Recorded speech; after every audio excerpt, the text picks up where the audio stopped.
Phone tapping కేసులో వాంగ్మూలం ఇవ్వడానికి కేంద్ర హోం సహాయ మంత్రి బండి సంజయ్ ఈ రోజు సిట్ ఎదుట హాజరవుతున్నారు. ఆయనతో పాటు ఓఎస్డీ పర్సనల్ అసిస్టెంట్లు కూడా విచారణకు రానున్నారు. బీఆర్ఎస్ పాలనలో తన కుటుంబ సభ్యులు సిబ్బంది ఫోన్లు ట్యాప్ అయ్యాయని ఆరోపించిన బండి సంజయ్ సంబంధిత ఆధారాలను సిట్ అధికారులకు అందజేయనున్నారు. బీఆర్ఎస్ ఎమ్మెల్యే కొత్త ప్రభాకర్ రెడ్డిపై కాంగ్రెస్ వర్కింగ్ ప్రెసిడెంట్ జగ్గారెడ్డి మళ్లీ విరుచుకుపడ్డారు. నువ్వు నా క్యారెక్టర్ అంచనా వేయలేవంటూ సవాల్ విసిరిన ఆయన ప్రభాకర్ రెడ్డి క్యారెక్టర్ తో తనది పోల్చలేమన్నారు. అంత ఆస్తి ఉంటే ఎప్పుడో ప్రజలకి పనిచేసేవాణ్ణి అని వ్యాఖ్యానించారు. విజయవాడలో పారిశ్రామికవేత్తలతో సమావేశమైన సీఎం చంద్రబాబు సంపాదనతో లభించని అసలైన సంతృప్తి సాయం చేసినప్పుడే వస్తుందని అన్నారు. P4 కార్యక్రమంలో భాగస్వాములు కావాలని పిలుపునిస్తూ దత్తత కుటుంబాల్లో నైపుణ్యాలు పెంచాలని సూచించారు. పేదలకు అండగా నిలిచేందుకు కో స్పాన్సర్ విధానాన్ని ప్రకటించగా పలువురు పారిశ్రామికవేత్తలు ముందుకు వచ్చారు. గుంటూరు జిన్నా టవర్ పేరు మార్పుపై వైసీపీ నేత షేక్ గులాం స్పందించారు. జిన్నా స్వాతంత్ర పోరాటంలో చేసిన సేవలను గుర్తు చేస్తూ అన్యాయంగా జైలులో ఉన్న అనేక మందిని విడుదల చేయించిన ఘనత ఆయనదేనన్నారు. ముందుగా చరిత్ర తెలుసుకుని మాట్లాడాలని బీజేపీకి సూచించారు. భారత్ అమెరికా సుంకాల వివాదం ఉధృతంగా కొనసాగుతున్న వేళ ప్రధాని నరేంద్ర మోదీ నిన్న మధ్యాహ్నం 1 గంటకు అత్యవసర కేబినెట్ సమావేశం ఏర్పాటు చేశారు. అమెరికా అధ్యక్షుడు ట్రంప్ భారత్ వస్తువులపై మరో 25% సుంకం విధించడంతో మొత్తం సుంకం 50% చేరింది.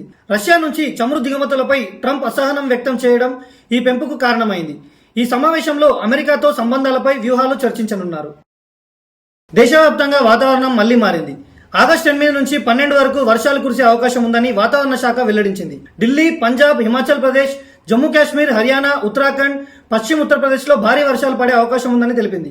గత కొన్ని రోజులుగా విరామం తీసుకున్న వానలు మళ్లీ దంచుకొట్టనున్నాయి. కాంతారా చాప్టర్ 1 లో నటి రుక్మిణి వసంత్ కనకపతిగా కనిపించనున్నారు.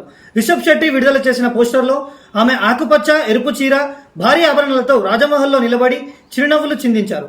రుక్మిణి చేరికతో సినిమాపై అంచనాలు మరింత పెరిగాయి. ఈ చిత్రం అక్టోబర్ 2న థియేటర్లలో విడుదల కానుంది. అమెరికా అధ్యక్షుడు ట్రంప్ సుంకాలను 50% పెంచడంతో రొయ్యల ధరలు ఒక్కసారిగా పడిపోయాయి. పంట చేతికొచ్చే సమయంలోనే ఆక్వా రైతులు కోలుకోలేని నష్టాన్ని ఎదుర్కొంటున్నారు. 20 కౌంట్ రొయ్య కిలో 640 రూపాయల నుంచి 590 రూపాయలకు పడిపోగా ఇతర కౌంట్లు భారీగా తగ్గాయి. అమెరికాకు ఎగుమతులు నిలిచిపోవడంతో రంగం సంక్షోభంలో కూరుకుపోయింది. సీఎం చంద్రబాబు ఆందోళన వ్యక్తం చేశారు. ఆగస్టు 8న వరలక్ష్మి వ్రతం సందర్భంగా ప్రధాన ఆలయంలో అమ్మవారు శ్రీ వరలక్ష్మీదేవిగా అలంకరించబడి పూజలు ఏకాంతంగా జరిగాయి.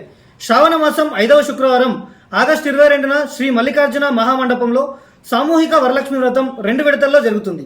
ఉదయం 7 నుంచి 9 గంటల వరకు 1500 రూపాయల రుసుముతో 10 నుంచి 11:30 వరకు ఉచితంగా నిర్వహిస్తారు.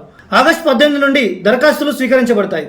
వ్రతంలో పాల్గొన్న మహిళలకు ప్రసాద కిట్లు, ప్రత్యేక దర్శన సౌకర్యం లభిస్తుంది.